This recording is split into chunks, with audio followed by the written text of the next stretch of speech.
মহিমান্বিত রজনী শবে বরাত।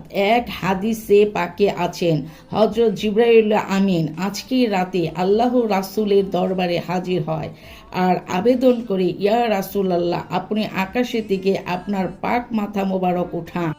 আমার মালিক যখন মাথা মোবারক উঠায় তখন জিবরাইল আলাইহিস সালাম বলেন, আজ শাবান উল মুআজ্জমের 1500।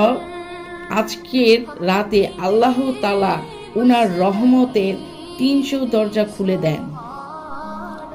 রব এর রহমত একটি দরজা যদি বান্দার জন্য খুলে দেন তাহলে পুরো দুনিয়ার সারা বিশ্বের রেহাই বা ক্ষমা পায়।